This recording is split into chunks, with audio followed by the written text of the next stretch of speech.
Assalamualaikum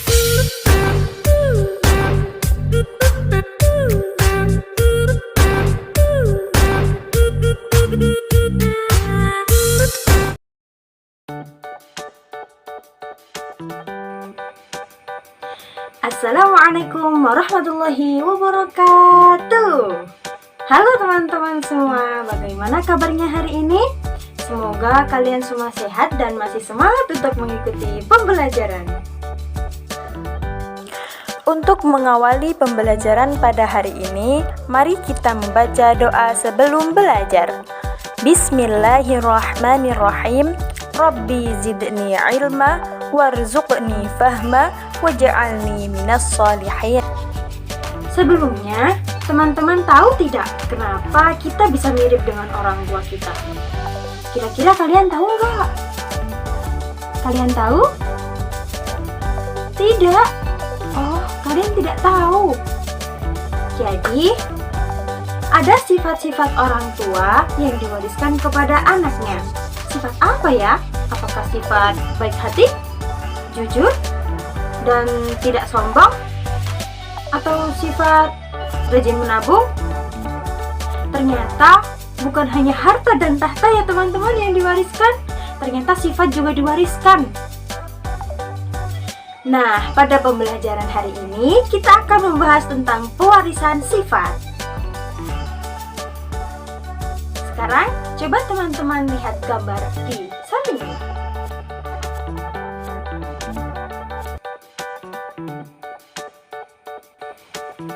Kira-kira mereka itu orang yang sama atau orang yang berbeda ya? Teman-teman tahu tidak jawabannya apa? Apa? Orang yang sama? Apa? Orang yang berbeda? Jadi jawaban yang benar yang mana ya?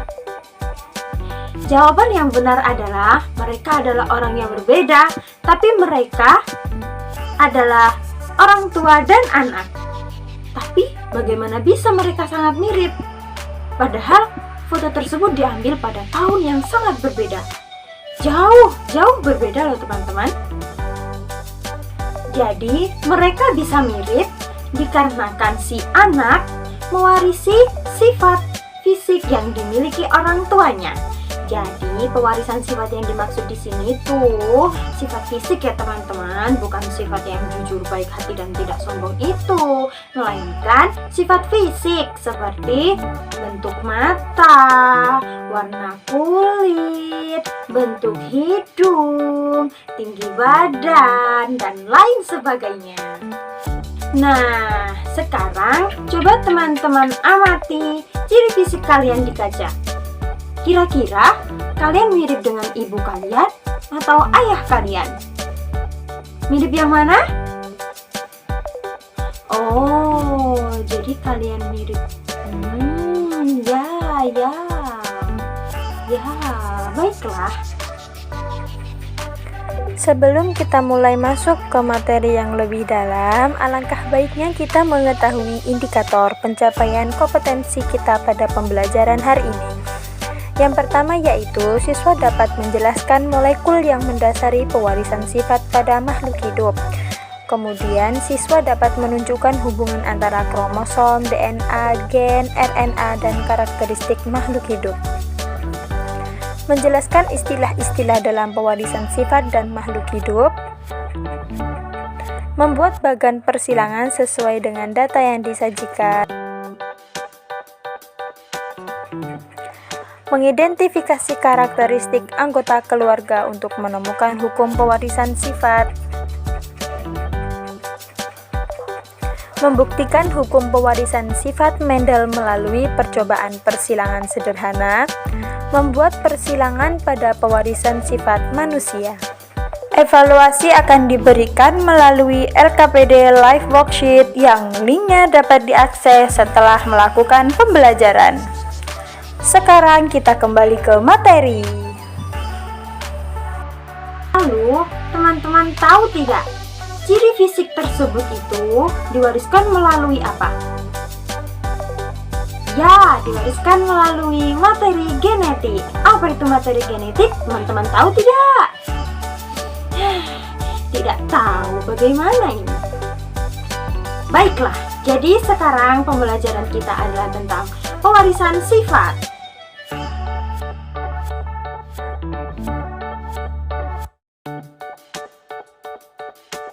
Oke, dalam pewarisan sifat terdapat materi genetik yang menjadi jembatan di mana sifat dari orang tua diturunkan kepada anaknya. Dalam materi genetik ini terdiri dari DNA dan RNA. DNA adalah deoksiribonukleat asid dan RNA adalah ribonukleat asid. Selain DNA dan RNA juga terdapat gen. Apa itu gen? Teman-teman pasti sudah tahu apa itu gen. Ya, gen adalah unit dari DNA yang menentukan ciri setiap makhluk hidup. Kemudian selain DNA, RNA, dan gen juga ada satu lagi istilah yaitu kromosom. Kromosom adalah struktur seperti pita yang berada pada DNA yang membawa gen dan mentransfer materi genetik. Sebelum kita berlanjut pada materi yang lebih dalam, kita akan belajar tentang istilah-istilah dalam pewarisan sifat. Oke. Yang pertama yaitu parental. Parental ini berasal dari bahasa Inggris parent yang artinya orang tua. Berarti parental juga berarti induk atau orang tua. Yang kedua yaitu filial, keturunan hasil persilangan. Nah, kalian kan biasanya lihat di buku-buku itu ada F1, F2 begitu kan? Nah, itu bukan berarti anak dari ibu kalian, misal kalian adalah anak pertama dan adik kalian adalah anak kedua, ini kalian F1 sedangkan adik kalian F2, bukan begitu ya teman-teman. Jadi kalian dan semua saudara kalian ini merupakan F1 atau keturunan pertama. Lalu anak yang kalian lahirkan adalah F2, yaitu generasi kedua, generasi keturunan kedua. Jadi persilangannya dengan induk yang berbeda lagi. Sekarang kita lanjut pada istilah selanjutnya yaitu genotip. Genotip yaitu sifat dasar yang tidak tampak, dilambangkan dengan sepasang huruf atau lebih, di mana satu huruf mewakili satu sifat genotip. Contohnya M besar, atau A besar, A kecil, B besar, B kecil, dan lain sebagainya. Nah, kemudian ada juga istilah fenotip. Fenotip adalah sifat yang teramati. Contohnya mawar merah, rambut keriting, rambut lurus, apel manis, mata sipit, dan lain sebagainya. Istilah selanjutnya dalam pewarisan sifat yaitu istilah dominan. Nah, istilah dominan dalam pewarisan sifat ini berarti sifat suatu gen yang menutupi sifat lain dalam suatu persilangan, dilambangkan dengan huruf besar. Gampangannya kalau sifat dominan ini sifat yang lebih kuat ya teman-teman. Nah, contohnya dalam suatu persilangan terdapat sifat dominan yaitu bunga mawar merah. Jadi bunga mawar merah ini dilambangkan dengan huruf M besar, seperti itu ya teman-teman. Kenapa kok pakai huruf M ya? Gampangnya itu kita soalnya pakai inisial pertama dari sifat dominan itu M, kan mawar merah ya teman-teman. Dominannya adalah warna merah. Jadi untuk memudahkan kita pakai inisialnya M besar seperti itu. Kalau misalnya kalau misalnya kita pakai huruf lain gimana? Gak apa-apa, terserah kalian, asalkan itu tadi sesuai aturan yaitu memakai huruf besar untuk sifat yang dominan. Kemudian sifat resesif. Sifat resesif ini kebalikan dari sifat dominan. Sifat resesif yaitu sifat suatu gen yang ditutupi oleh sifat lain sehingga tidak tampak pada keturunannya. Nah, pada persilangan tadi kan yang dominan adalah bunga mawar merah. Nah, yang sifat resesif ini adalah bunga mawar putih. Nah, mawar merah dilambangkan dengan huruf besar, M besar, sehingga bunga mawar putih yang memiliki sifat resesif dilambangkan dengan huruf kecil, M kecil, M kecil. Loh Kak, kenapa mawar putih dilambangkan dengan huruf M? Kan tadi untuk memudahkan kita pakai inisial sifatnya. Kenapa kita nggak pakai P? Oh, itu juga terserah kalian juga, terserah kalian loh teman-teman. Ini hanya untuk memudahkan. Jadi kita ikutkan pada huruf yang menjadi lambang dari sifat dominan. Oke, kita lanjut ke istilah selanjutnya, yaitu intermediate. Apa itu intermediate?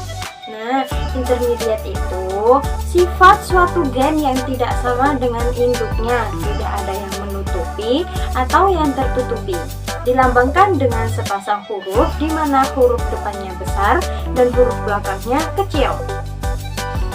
Jadi kalau sifat dominan tadi menutupi sifat resesif, dan sifat resesif adalah sifat yang tertutupi oleh sifat dominan. Kalau intermediate ini sifat yang tidak tertutupi atau tidak menutupi ya teman-teman. Nah contohnya kita masih sambungkan dengan yang contoh tadi ya teman-teman. Contoh tadi adalah persilangan antara bunga mawar merah dan bunga mawar putih. Nah diantaranya kan kalau intermediate tidak ada yang menutupi dan tertutupi kan, jadi kita gabungkan. Nah kalau warna merah dicampur dengan warna putih akan jadi warna apa? Ya benar sekali, warna pink. Jadi keturunan yang dihasilkan akan memiliki ciri fisik yang tidak sama dengan induknya. Jadi yang dihasilkan dari persilangan bunga mawar merah dan bunga mawar putih intermediate ini adalah bunga mawar dengan warna pink atau merah muda. Oke, selanjutnya kita ke alel. Alel yaitu istilah anggota dari pasangan gen yang mengatur bagian sifat yang sama. Selanjutnya yaitu homozigot. Homozigot yaitu sepasang alel yang terdiri atas gen yang sama, yakni sama-sama dominan atau sama-sama resesif. Jadi itu kalau M besar ya sama M besar, kalau M kecil ya sama M kecil, kalau A besar ya sama A besar, B kecil ya sama B kecil. Seperti itu ya teman-teman, dominan sama dominan, resesif sama resesif gitu. Nah kalau heterozigot ini adalah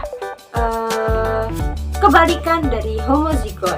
Heterozigot adalah sepasang alel yang terdiri atas gen yang berbeda, yakni gabungan antara dominan dan resesif. Nah, yang heterozigot ini masuk ke intermediate tadi ya teman-teman. Contohnya M besar, M kecil, B besar, B kecil, seperti itu. Contohnya kayak yang tadi, bunga persilangan antara bunga mawar merah dominan dan bunga mawar putih resesif menjadi bunga mawar merah muda, seperti itu. Lagi kita ke istilah monohibrid. Monohibrid adalah persilangan dengan satu sifat berbeda.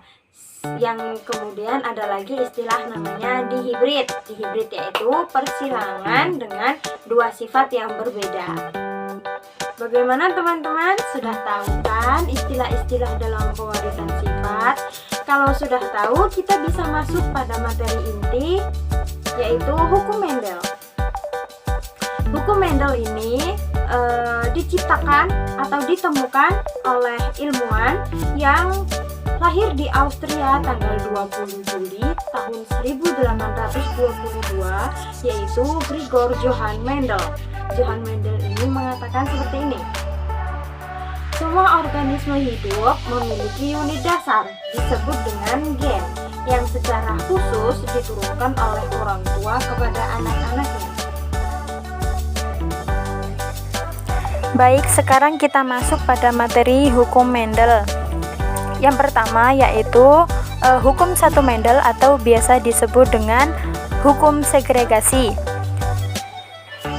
Hukum ini biasa digunakan atau hanya bisa digunakan untuk persilangan monohibrid. Di depan tadi sudah dijelaskan, persilangan monohibrid adalah persilangan antara dua individu dengan sifat berbeda. Pada hukum satu Mendel atau disebut dengan hukum segregasi bebas ini dinyatakan bahwa pasangan alel akan bersegregasi secara bebas pada pembentukan gamet. Lah, untuk memahaminya perhatikan diagram berikut.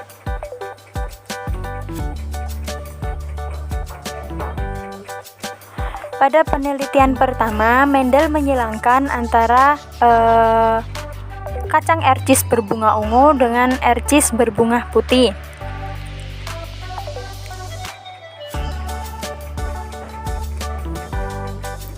Dari persilangan tersebut ternyata menghasilkan keturunan atau fenotip 1, yaitu tanaman ercis berbunga ungu. Selanjutnya, Mendel menyilangkan tanaman ercis berbunga ungu dengan sesamanya, dan ternyata menghasilkan pada persilangan kedua ini ternyata menghasilkan fenotip 2 atau F2-nya 70% kacang ercis berbunga ungu dan 25% berbunga putih. Dari diagram tersebut kita dapat melihat bahwa percobaan monohibrid perbandingan menghasilkan perbandingan jumlah genotip yang ada adalah 1:2:1. Sedangkan untuk jumlah fenotipnya 3:1 dengan rasio 75% berbunga ungu dan 25% berbunga putih. Selanjutnya yaitu persilangan dihibrida. Untuk keterangan juga sudah dijelaskan di depan tadi. Persilangan dihibrida adalah persilangan dengan dua sifat berbeda. Langsung saja perhatikan diagram berikut. Mendel menyilangkan dua kacang ercis dengan sifat berbeda. Satu kacang ercis dengan sifat berbiji bulat berwarna kuning dan kacang yang lain berbiji keriput berwarna hijau.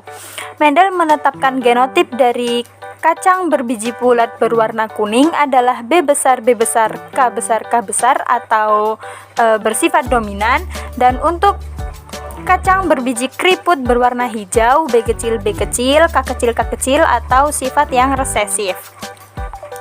Dari persilangan tersebut ternyata dihasilkan keturunan pertama B dominan dan K resesif sehingga semua kacang berbiji bulat dan berwarna kuning. Kemudian Mendel menyilangkan kembali hasil keturunan dengan sesamanya. Berdasarkan hasil persilangan tersebut diperoleh 4 kesimpulan. Yang pertama, dihasilkan keturunan kacang ercis berbiji bulat berwarna kuning sebanyak 9 buah. Kemudian kacang ercis berbiji bulat berwarna hijau 3 buah. Kacang ercis berbiji keriput berwarna kuning 3 buah. Dan kacang ercis berbiji keriput berwarna hijau 1 buah.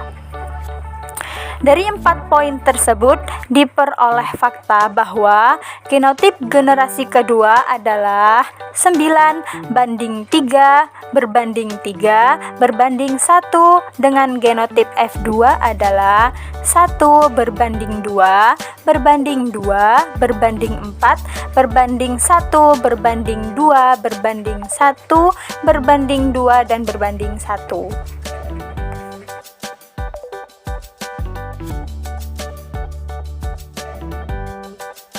Mbak Yu, sampean ngerti ndak Mbak Yu? Di Klaten itu loh, ada desa isinya orang kembar semua. Mboten ngertos Mbak Yu. Ndah, sampean ngerti dari mana berita ini? Le, sampean ki piye Mbak Yu? Duwe HP ki kok ora dingge ki piye to? Ngerti kok YouTube kilo-kilo delokan beritane. Desa Jonggrangan, Kecamatan Klaten Utara menjadi salah satu desa unik di Klaten karena banyaknya orang kembar di sana. Setidaknya ada 20 pasang orang kembar di satu desa, baik kembar identik maupun dampit. Kepala Desa Jonggrangan, Sunarna, menjelaskan keberadaan orang kembar identik maupun dampit sudah ada sejak lama, namun baru dikenal publik sekira tahun 2000. Dikutip dari Kompas.com, menurutnya saat ini ada 20 pasang orang kembar identik yang tinggal di Desa Jonggrangan. Paling tua berusia sekira 50 tahun dan yang paling muda 3 tahun. Sunarna mengaku tidak tahu secara persis awal mula keberadaan orang kembar di desa Jonggrangan. Untuk diketahui, penduduk kembar ini berada di 5 dari 10 dukuh yang ada di desa itu. Loh, kok cuma sebentar katanya dilihat kan? Wis, sampean lihat sendiri saja, nanti tak bagi linknya di WA ya. Oh, gepon Mbak Yu. Kira-kira teman-teman tahu nggak?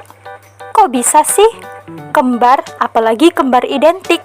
Nah, coba kalian analisis bagaimana bisa terjadi kembar identik, lalu tuliskan hasil yang kalian temukan di LKPD yang tersedia ya.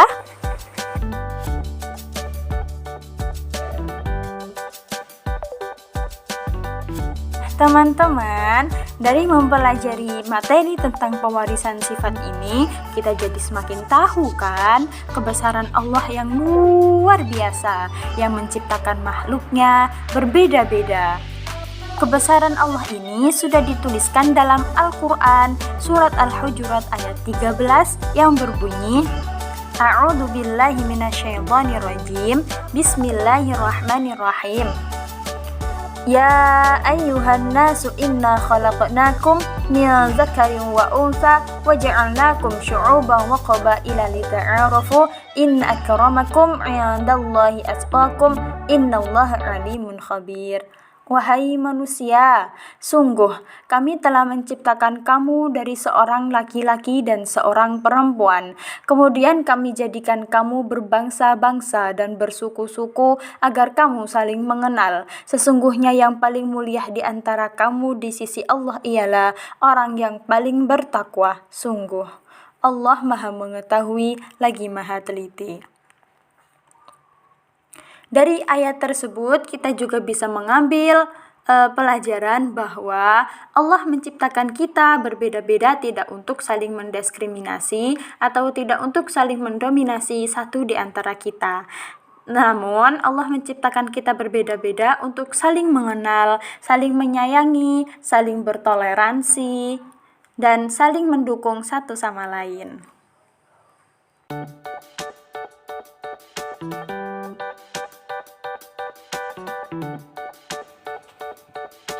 Nah, akhirnya semua materinya sudah dijelaskan ya teman-teman. Jadi kalian sudah mengerti apa saja istilah dalam pewarisan sifat, hukum Mendel itu bagaimana dan apa saja, cara menghilangkannya apa bagaimana, dan lain sebagainya. Oke, karena semua materi sudah disampaikan, maka kita akan mengakhiri pembelajaran pada hari ini. Kurang lebihnya mohon maaf. Assalamualaikum warahmatullahi wabarakatuh.